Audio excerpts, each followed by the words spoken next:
invade, search out, capture, vanquish, and subdue all Saracens and pagans whatsoever. Reduce their persons to perpetual slavery, and convert them to his and their use and profit. Anyone know what I'm reading here? These are the words of Pope Nicholas V in a papal bull, or an official edict of the Catholic Church in 1452. This papal bull, followed by many others from 1452 to 1493, collectively became known as what's called the Doctrine of Discovery.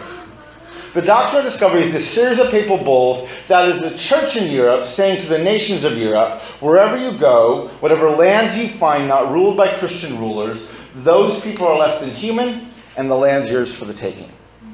It was this doctrine of discovery that allowed European nations to colonize Africa and enslave the African people. It was also this doctrine of discovery that let Columbus, who was lost at sea, land on a continent inhabited by millions and claim to have discovered it, because there were no people here. The notion of discovery is a racist colonial concept that assumes the dehumanization of people of color. If you don't believe me, I welcome you to put your car keys and your smartphones out in front of you, and I will come by and discover them for you.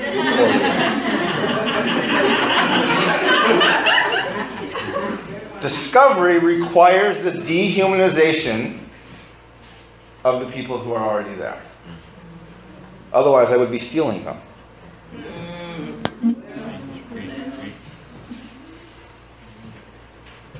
The doctrine of discovery is a systemically racist doctrine.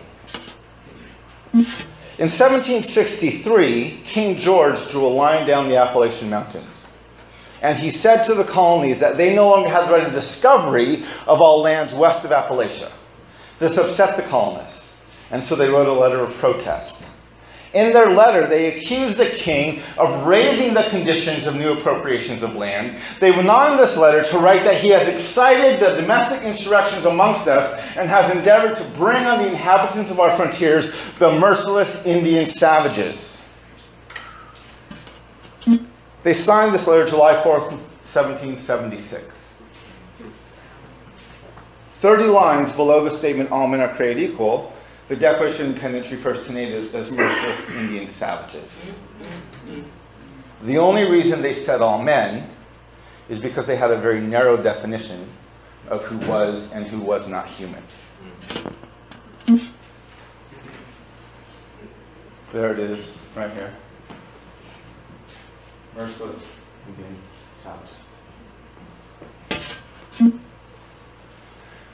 The Declaration of Independence is a systemically racist document.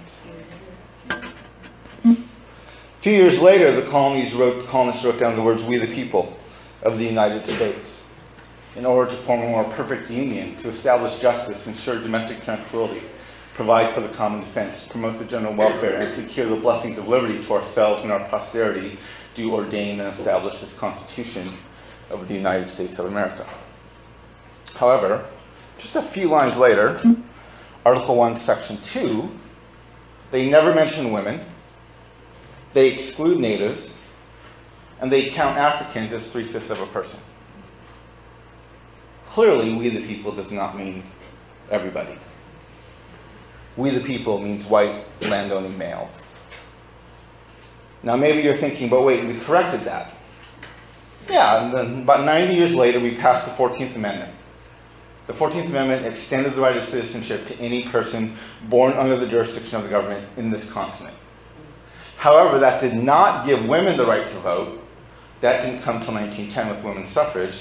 It did not include natives because we weren't seen as allegiant to the government, and we didn't come into the nation until 1924. It did extend the right of citizenship to former slaves.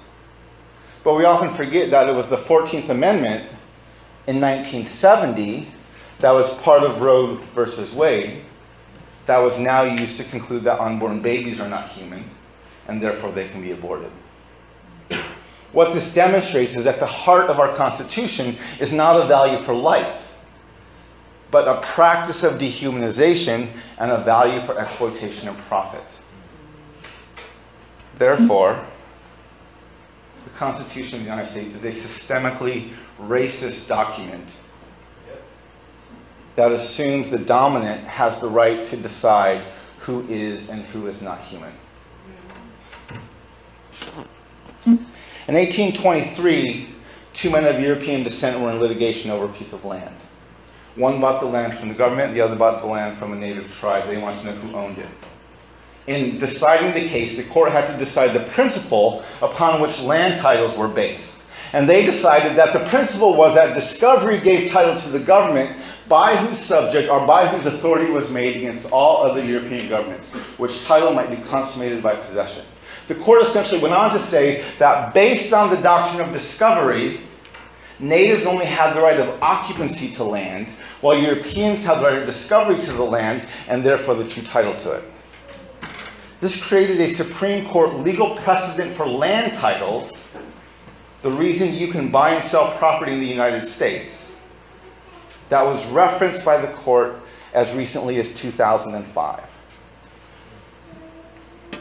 The United States Supreme Court is a systemically racist court with legal precedent based on the dehumanization of people of color.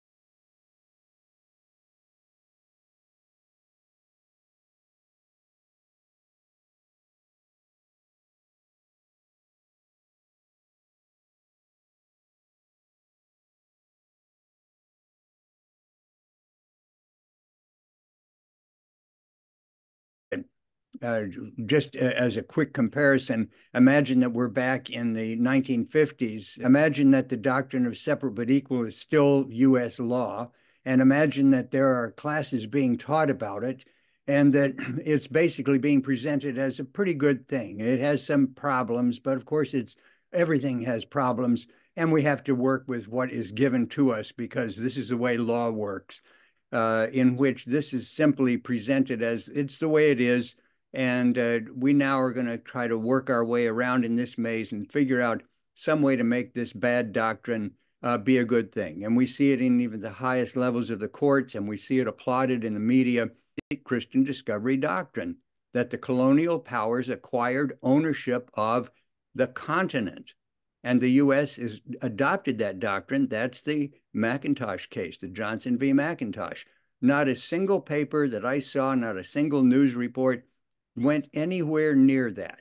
They were all over themselves with talking about racism. Racism has become a kind of fixation that it is the reason for every wrong in the U.S. It's the reason for every injustice. And the real basis of domination just passes by without anybody even apparently seeing it.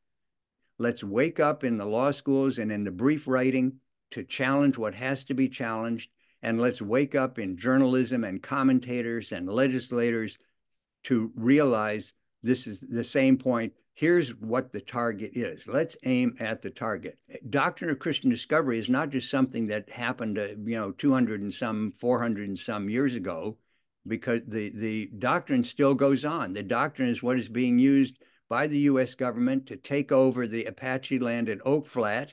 It's being used by the U.S. government to take over Western Shoshone and Paiute land at Thacker Pass. It's been used by the United States to disrupt Navajo Nation land resources and water resources. It's been used over and over again in current time, still being used. So we're talking about an active battle, and that at least is enough to say enough. Where are we going to stand and say, let's be clear about what's going on here? More than racism is going on. There may be racism. There is racism, but that's not really what the law is based on. You can have a judge like Ruth Bader Ginsburg, whom I don't think anybody ever said Ruth Bader Ginsburg had a racist bone in her body, but she had no hesitation in 2005 in the case involving the Oneida of saying right at the top of her opinion, footnote number 1, doctrine of discovery is what we are relying on here. The Oneida have no ownership of land because the monarchical powers own it, the colonial powers passed it to the states, and the U.S. adopted it. End of footnote number 1. That's 2005. That's a non-racist Supreme Court judge. Should be enough to say, I think we got a problem here. Let's look at it. American people don't know about this.